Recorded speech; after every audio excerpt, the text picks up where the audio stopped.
Okay. Ready whenever you are. Right, well,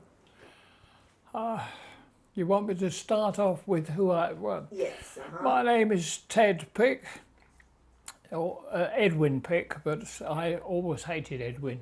So I call myself Ted. I'm 96 years of age, and what else can I say about myself? What age were you when you went to Arizona? Well, when I went to Arizona, I was 19, because I volunteered for aircrew when I was 17 and 3/4, and my mother went mad, and but I had to wait for quite a long time.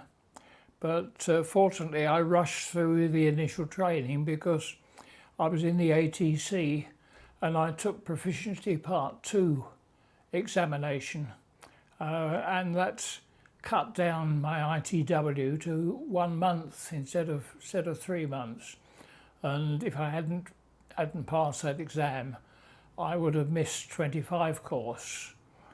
But as it was, there was a hold up for training while we were waiting for training, and because they hadn't lost as many pilots as they expected in 1940, 43, 44, and so they slowed up the flying training program, and we had expected to do our flying training early in 44, and in actual fact we didn't do it until the end of 44 and didn't finish until the war ended in August 45.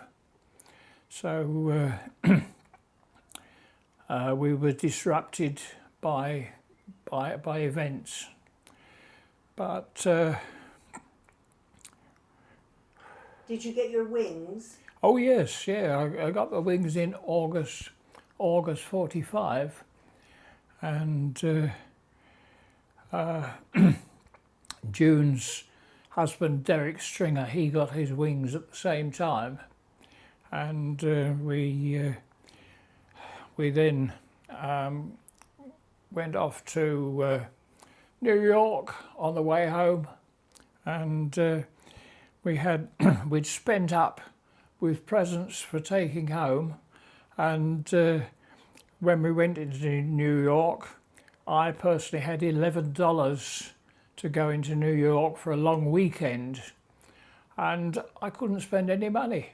Everybody thought I was a veteran come back from the Far East, and I couldn't spend any money, and I still got $4 when I got back into camp. I hadn't had much sleep, mind, but so it was a good time, and I never saw Derek again until we started with reunions. But that's a lot further on.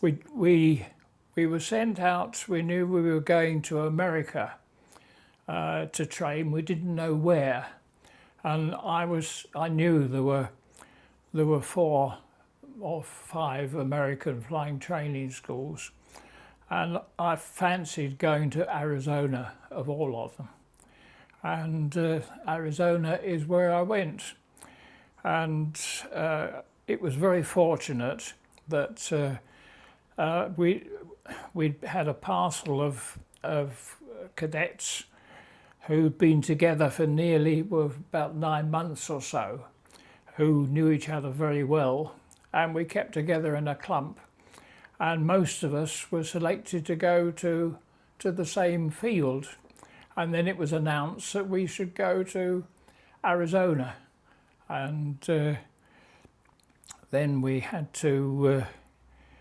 this was in Moncton, New Brunswick, that we went over to America on the Mauritania, and went by train to Moncton, New Brunswick, and it was absolutely freezing cold. It was in just after Christmas that we left, And so it was in December, we were in Moncton, and it was so cold that there were different buildings, and we had breakfast in one building and we lived in another building. And having had breakfast, you came out with half a cup of coffee to go back to the billet, and it was frozen by the time you got there. It was so cold.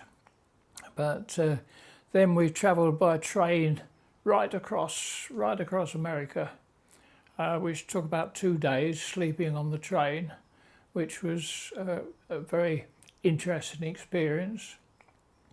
And eventually we arrived at Falcon Field, or we arrived at the station, Mesa station.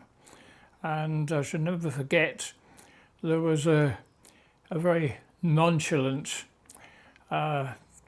cadet perched on a wagon at the side, and he'd been carried over from course 24, and he of course knew everything, and his name was Whitehouse, Jeff Whitehouse, who was part of our course, and so we were questioning him, of course, about how it all was, and we found it to be a very happy place, very happy.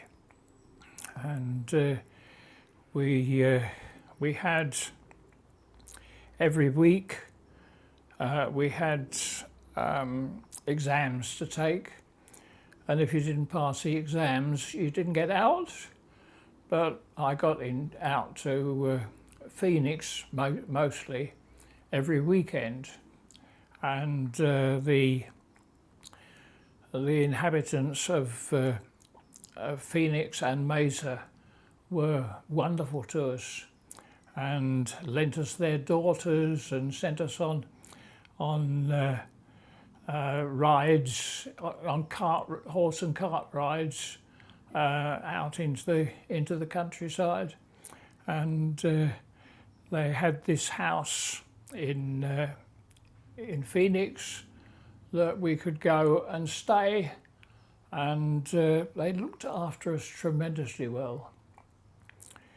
And of course we were learning to fly, which was absolutely terrific. It's something we all wanted to do. We started with 100 in the course, and eventually I think 64 graduated.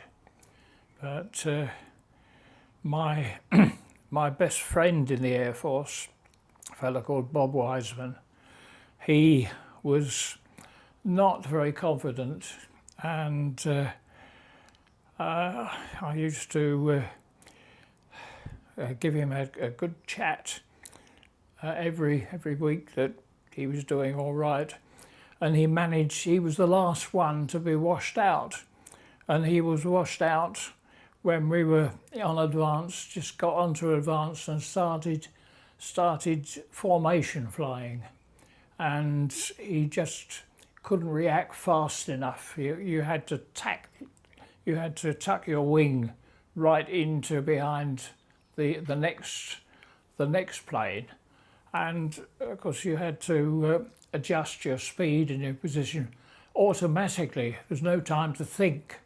You had to be able to react to it, and he just never could. So unfortunately he was sent home. He became my best friend always. But I did have one or two girlfriends there, but nothing permanent. And of course we all tried it on because we were all young men, and none of us had any chance. They were very well behaved young ladies, all of them. And so we had a good time, a really good time, and a very healthy time. We had a swimming pool between the 4 blocks. There were four accommodation blocks, one for each course. The course 25, and we had A, B, C, and D I've forgotten, I've forgotten what they're called. But I was in flights, yes, I was in sea flight. And in the middle of these four was this swimming pool, which had been put there by a film company because they had made a film of the training in Arizona at the time when American cadets were there as well. And in gratitude, the film company put this pool in, which was absolutely excellent because we loved getting into the pool. It's so hot all the time. The weather was colossal all the time, and you could see, you took off and you could see 100 miles. The air was so clear. I mean, I've been back since, and it's not like that anymore. You can still see about 60 miles, I suppose, but it has got gloomier. And of course, Mesa was almost on the edge of civilization then. And there was a junction, Apache Junction, which was up against Superstition Mountain, and people got lost and never came back from Superstition Mountain. And when I went back on a visit about 30 years ago, I hired a car and I got lost going to Apache Junction because I needed to go there to go off the direction I was going. And there's so much build up that I actually got lost. And the difference between when I was there training and when I went back all those years later was so terrific, so terrific. But as I say, as well as our flying training, we did other things. We were shooting with shotguns at the pellets that were released, and we had to shoot them, and that was so that we learnt how to look in advance of where something was going to shoot it out of the sky. And so that was a useful training that was extra to what we did. And of course we did a lot of PT early in the morning. And real quick, you hold that thought for just a sec. I'm gonna slide this line just to the right. That door moved. Oh, that's okay. I'm gonna close it a bit just so we don't get the birds as much and then no bugs come in.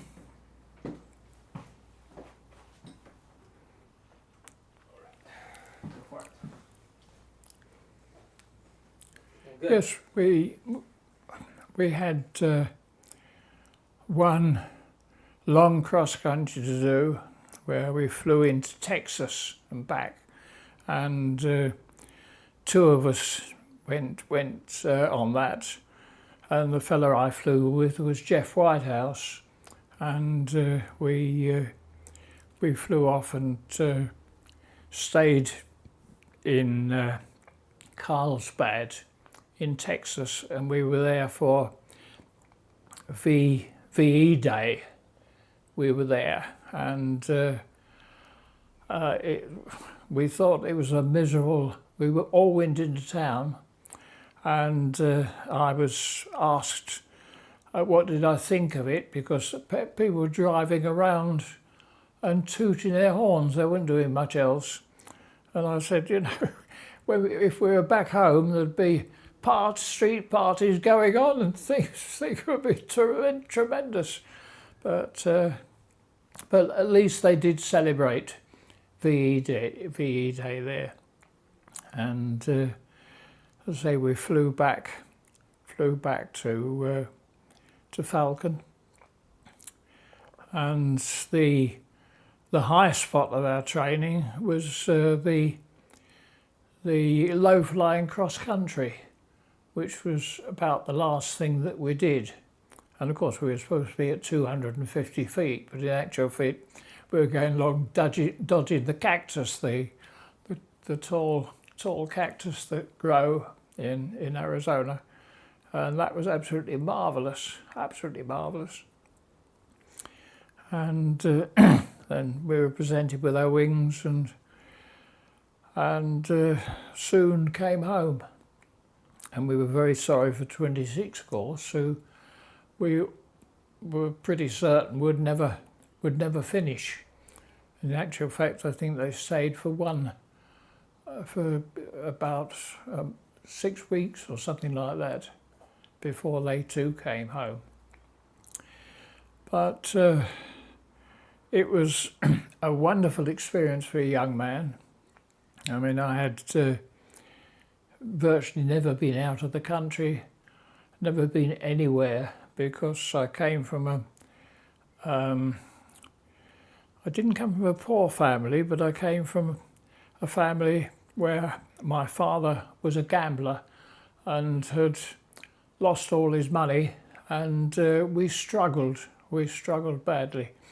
And so life was very hard when I was a young man, but I managed to get myself a good education. But although I had to leave school when I was 15 and a half, as soon as I matriculated, I couldn't go on for any higher because they needed me out of work earning the money. So that was a bit of a hardship.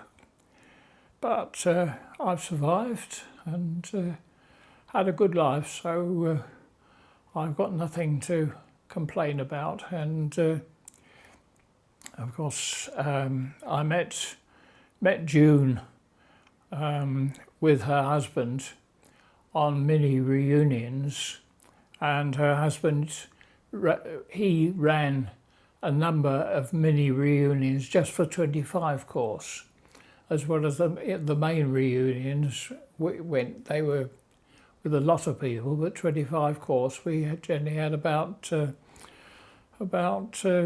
40 people turn up, and they were good, seeing all our old friends. And that's when I first met June, and then all the reunions finished, and I didn't see her anymore because I live in Staffordshire and she lived in Hertfordshire, so I didn't see her anymore. And we kept in touch by email and phone just occasionally when we needed to say something about the association. And so life went on. My wife died, and I started to go on cruises because she would never go on cruises. And I went on a world cruise at the beginning of 2016, and it was around the world for 110 days. And I loved it during the day, but going back to the cabin at night, it was utterly miserable, utterly miserable. So when I was back, about a couple of months after I was back, June phoned me because she'd lost touch with one of the ex-cadets. And so I looked into that and phoned her back, and then I plucked up the courage, because I was 90 then, and I plucked up my courage and said, I've got a cruise booked with the double cabin, any chance you would join me? And she thought about it for half a minute perhaps, and then she said, no, I'm sorry, I don't think I could do that, which was no surprise to me, because I thought, if I ask a woman to join me on a cruise, she'll think that at 90 I'm looking for someone to look after me in my old age, because I was very active still at 90. So anyway, she said no, and I said, well, fair enough, and rang off. But luckily her daughter was with her while this telephone was going on, and her daughter really tore off a strip, said, what's the matter with your mother? She said, you're lonely, you're miserable, and you know this fella, and he asked you to go on a cruise. what's the matter with you? And June said, well, I don't know him. And, she didn't, because we'd just met as married couples. And so her daughter insisted that she phone me back, which she did. So I said, of course, glad for you to phone me back, thank you very much. But we both got cold feet. We thought, well, we don't know each other. And we haven't seen each other for 23 years. And so I said, well, I'll book a hotel in Norfolk, and we'll have a week sharing a room and see how we get on. So she agreed, and I said, well, I'll come and so I fixed it all up, and I said, well, I'll come and pick you up on the Friday, and on the Saturday morning, and carry on up to. She said, no, you won't. She said, you can't drive all that way. She said, you'll come and stay the night, the Friday before. So I said, all right then, thank you very much. So I drove there, and I was relying on my sat-nav, and the sat-nav said I was nearly there, and I phoned her and said, I'll be with you in half an hour. And I was with her in 10 minutes. And when I rang the bell, she'd just been finishing up the meal that she was getting ready. She'd got her curlers in and her dressing gown, and her foot was on the stairs to go up and get ready. And so reluctantly she came to the door in her curlers. And I just fell about laughing. And I thought, poor girl, she'll be so embarrassed. So I was going to take things very, very easy, but instead I just went across the threshold and grabbed her and gave her a big hug. And we found we were kissing almost immediately, and we just fell in love instantly. And it's been like it ever since. And I was 90 and she was 84. And life's been wonderful ever since. We've been on cruises, we've had a wonderful time in our old age, so it's never too late, never too late. So I don't know what else you would like to hear. That's a beautiful story, by the way. It's beautiful. It's really lovely. Yes. When you were in Arizona, was there any food that you particularly liked? Does the food stand out to you? Well, I suppose I liked Coca-Cola. We hadn't had Coca-Cola. And I liked their hamburgers. I liked them. And did you ever have any of the oranges? Oh yes, the fruit. The fruit was marvellous, yes. Absolutely marvellous. And then, this is a really weird question, but did you ever go to church? To church? No, I didn't go to church. I was confirmed, but I was confirmed I was confirmed when I went to the ITW. There was the pastor there was a tremendous fella, and he persuaded me to be confirmed, and I was confirmed, and then lapsed almost straight away once so I didn't go to church, but I do go to church now. I'm a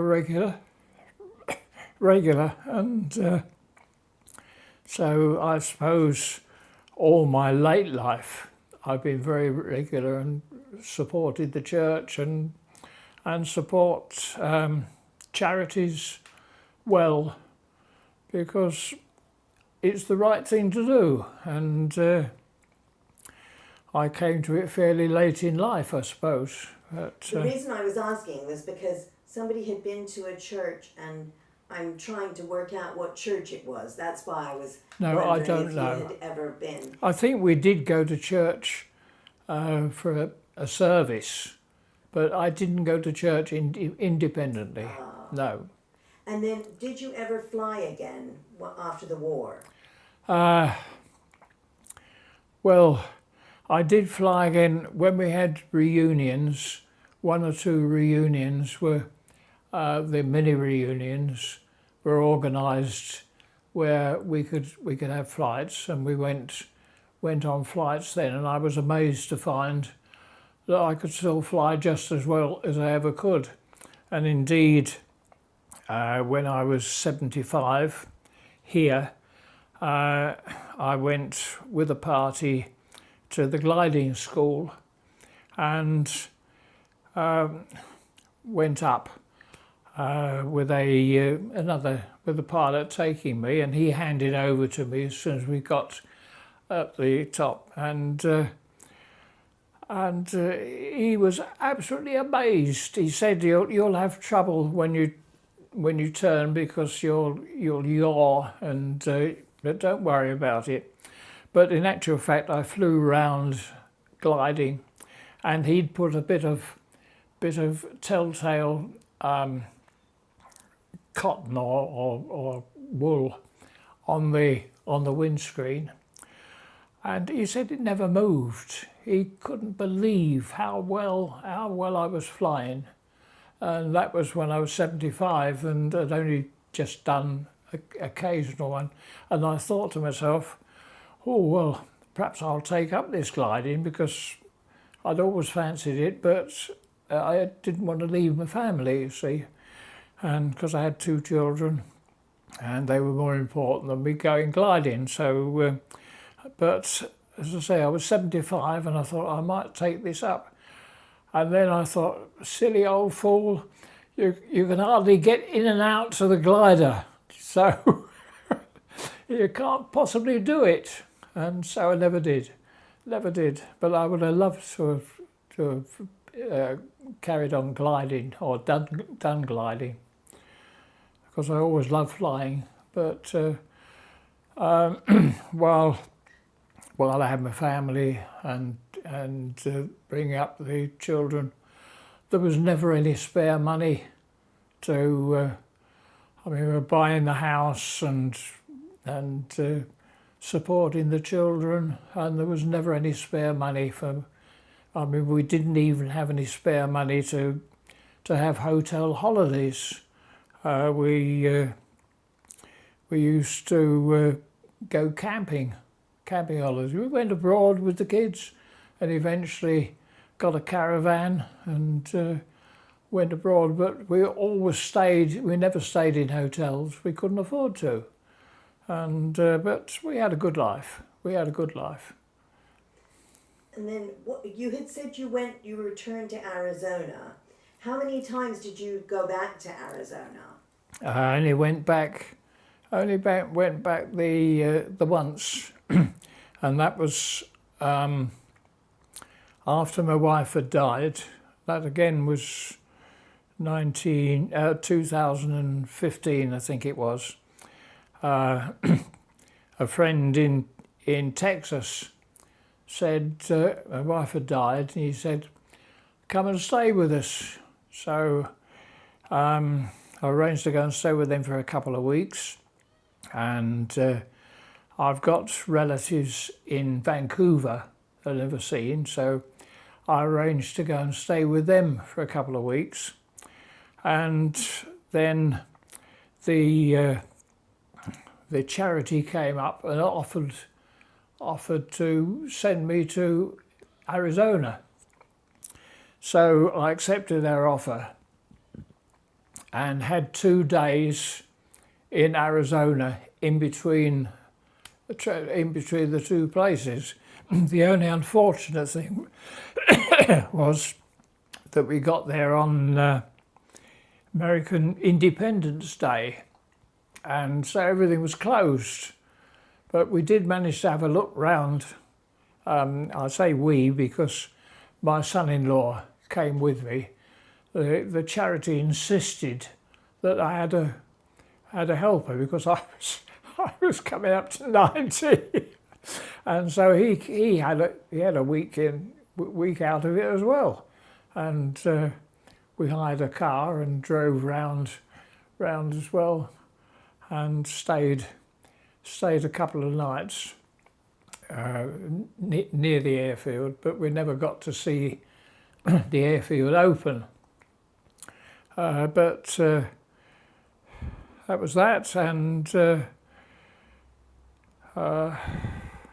Now, were you thinking about going to the reunion? oh, when I say no, I did go over. I did go over separately when I was about 80. Of course I did. My wife wouldn't go because it was too hot in Arizona. She wouldn't go, and so I went for a month and had a fortnight. It was the 50th anniversary of opening of the field when I went, and yes, so I did go then, and I hired a car and went up to the Grand Canyon as well, and back, and then went on to and met my relatives in Arizona, in Vancouver for the first time. That, yes, of course. So I went twice. I went back twice to Falcon. Now, when you were in Falcon Field, did you ever take any side trips? Did you ever? A lot of people seem to have gone to Hollywood or any of that. Yeah, well, we had two leaves. The first leave, there were three of my friend Bob and another couple of lads joined Sergeant Holmes, who was the armaments instructor. He was English, and he got a car, and so he took us. He wanted to see all the sights, the painted desert and the cowboy towns and things like that. So we went with him for that, and his car broke down halfway round, and so we left him behind and hitchhiked to was that week? Was it? No, it wasn't that time. No, we stayed with him, and we went all round the sites near to Mesa, but we stayed away, and we went up to the Grand Canyon and stayed the night at the top of the Grand Canyon, and walked down and had a night in Phantom Ranch at the bottom of the canyon, which was about 9 miles down, and a beautiful place, absolutely beautiful place, and it's still a beautiful place because there's no traffic allowed down there. You still have to go down by mule, and but we walked down because we couldn't afford to go down by mule. We walked down and stayed the night there, and coming back, poor old Sergeant Holmes was an old man. He was 32, I think, and coming back up, it was a 9.5 miles walk up the other trail. We went down one trail and came back up the Bright Angel Trail, and we got our hands in Sergeant Holmes's back, and we were pushing him up because he was just failing, and but we all got back safely, and he carried on driving us for the rest of the time. But the second leave we had, we went to Hollywood, and Sergeant Holmes again took us, and his car broke down halfway there, and so I've still got the garage's card, which had got there. I can't remember what was on it, but it was a funny. It was a humorous title on it. But anyway, so his broke down, and he was going to be there for 2 days while they were doing his car. So we just had to leave him, and we hitchhiked to Hollywood, and we had difficulty there because a lady picked us up, and she wasn't going to Hollywood. She was going across the country somewhere, and so we left her at a suitable crossroads, and she went off. But we eventually got there, and I had a very good time. We were looked after very well there. Bob and I were given accommodation by a couple of English ladies who'd retired there, and I did meet a girl there that I really fell for. She was at the University of Los Angeles, and I went to her presentation of her certificate, and as I say, I was very close to her, but I never got back there. I couldn't afford. As I say, I was poor as a church mouse, and couldn't afford to go. And we did keep in touch for a while, and she sent a couple of parcels over, but it all fell apart eventually, and that was that. But yes, we saw a lot of film stars at the time, and went to some big houses, and had a wonderful week's leave in Hollywood, and saw all the Hollywood sights. It was very fortunate, as I say. As a young man, I had never been abroad before, except when I was very young, before my father gambled all his money away. We did go to Blankenberg for a week. But I was about 4 or 5 and remember hardly anything about it. But so, as I say, it was all wonderful for me because it was all completely fresh and new. And so I was very grateful to the Air Force for sending me over there. Were you thinking of going to the reunion, this up-and-coming reunion? Well, we were thinking we might, but nobody can go now anyway. With so. June's accident, oh yes, I don't think we shall be able to go. Mm-hmm. But what, if you could, what would you say is a message that you would send to them? Well, I'd like to thank the people of Mesa and Phoenix for the wonderful way they looked after us when we were there in 1944-45. Well, we were there 45, I suppose. Hardly there much 44 at all. We just arrived in January, I think.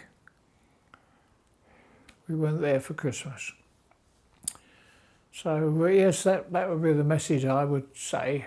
What wonderful people they were, and what wonderful people I found Americans to be in their own country.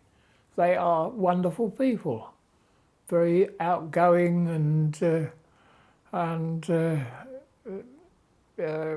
easy to talk to and accepting other people. Were you assigned to a particular family? No. Oh. No, I wasn't. Well, when we went to Hollywood, there were 1 or 2 people who were lent daughters for for the week they were there, and daughters had got cars to drive around in, and so drove them about. But it wasn't Bob Wiseman who was with me then, because he'd been washed out before then. But it was Sid.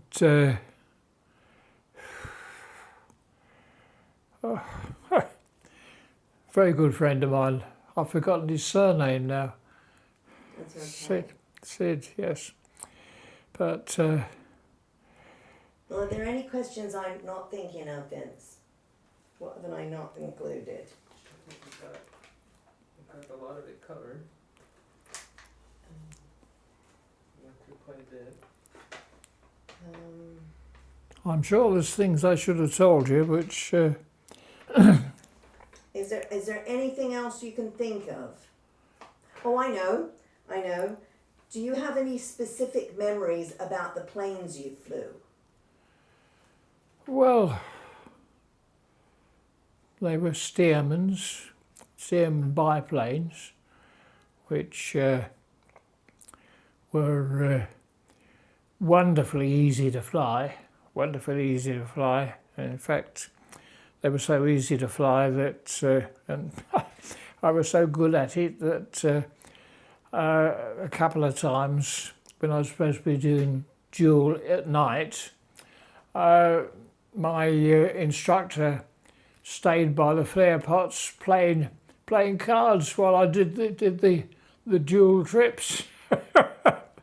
And so that when I got on to Harvard's I found difficult, because you sit right at the front of the Harvard and there's no aircraft in front of you, and I found it difficult, and I wondered whether I was going to make it, in point of fact, and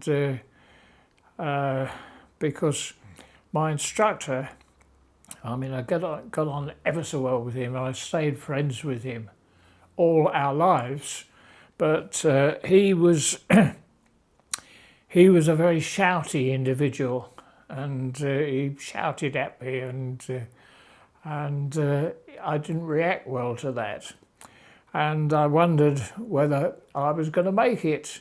And in actual fact, there was 7 hours on the Harvard before I was taken. He passed me over to another senior instructor to take me up and check me out, and he sent me solo, and after that I was all right, but it was very worrying at the time, but as I say, I got on ever so well with Fred Merha. After that, we sort of settled down, and I always made decisions. I never waited to be told to do things, and so we got on very well, and I love the Harvards. Wonderful planes, wonderful. So those are my only memories of the planes. What fun it was to fly them, and I remember the first night solo that I did. It was about an hour. I had to fly up the valley and back, and it was absolutely wonderful to be there in the dark, flying along there with the valley, all the lights below. It was a wonderful experience, that first solo night flight. I mean, my first solo flight on the Stearman was a wonderful experience. I whooped for joy when I took off and was on my own for the first time in an aeroplane. It was just absolutely marvellous. When you look back on it now, do you think it's quite unbelievable how you were so young? And how do you think that did those experiences help you in your life going forward? Oh, tremendously, because I wasn't concerned about the responsibility. I knew I could do it, and although I was so young, I had no problems with responsibility, and I knew that I was a very good pilot because, well, I didn't know at the time. I thought I was a good pilot, but when I was being discharged, I was stuck near to the headquarters of records. They'd lost my documents, and I persuaded the station to let me go and find my documents. So I went there, and of course I went here and was sent there, and one place a WAF walked across the floor, opened the filing box, got my documents out, and she didn't seal the envelope up very well. So on the way back, I was able to read the documents, and I found that I came third in ground studies in the final exams, and I came fifth or sixth in the flying exams out of the 65 of us who graduated. So I was very pleased about that, but I only found it out, as I say, just as I was leaving the Air Force. Well, that's very good. Yes. Very good. Yes. So. So what do you think, Vince? That's good. Oh, very well. Is there anything else you can think of, sir? Well, I'm sure there's lots of things I ought to be able to think of, but it's all so long ago now. Right. I'm surprised you can remember as much as you do. I mean, it's, as I say, it was 45 and I was just 20. I was 20 when I got my wings. I was just 20. So it's 76 years ago. Quite a while. Yes. So it's not surprising, I suppose. It's remarkable that, and of course, the other thing was that I've looked young all my life. I mean, people don't believe that I'm 96 now, and I have a job to believe it as well. But when I was young, I looked very young. I looked about 14 when I was started in the Air Force, and I think it's because of my youth that I didn't get commissioned, and it's the reason why as soon as hair started to grow on my face, I grew a moustache, and I've never not had a moustache ever since, but it's just became a habit, and I kept it on because I look so young. And when I was young, it was very difficult because girls really wouldn't take me seriously. But since I've become old, it's been a great boon. Great boon. Very good advantage. Yes, that's right. Yes. Yes. Do you think June would like to speak or not? Would you like to speak, June? June. Yeah, I know. She doesn't know if she wants to or not. You don't have to, June. No. I just didn't know whether... Mini reunions, because the main reunions are every 3 years, and the members of 65 who we met, members of 25 of course, who we saw at the reunions, all would like to have seen each other more often. And Derek volunteered, or was volunteered, to do the reunion. So he did several mini reunions, about half a dozen. And the last reunion, June did on her own because Derek had died, and at his funeral, the fellows were going to say, "What are we going to do about the reunion?" And June said, well, she would do it, and she organised it, and we all had a week in Minorca. You organised something fun then, June. Yes, that's right. Well, June's got a little holiday cottage there, more or less, and which she's had since her father died. Her father left it to her, and so she thought it would be nice for us all. So she organised it in Minorca, and so there are about 25 or 30 of us went to Minorca with our wives, didn't we? And one thing that they said, I said, I'll book up. And they said, well, you stop in your little place. I said, no, it's silly. Well, they said, why, walk into a hotel? No, you go and stay in your house, but you can come every morning. And we sort of, some of them had cars, and I sort of told them where to go. But I used to make a journey every morning. Only a mile, just too far to walk every morning. But it was very good. But it sort of was only small. Right. Oh, but that was fun though. Oh, It was fun. It was fun.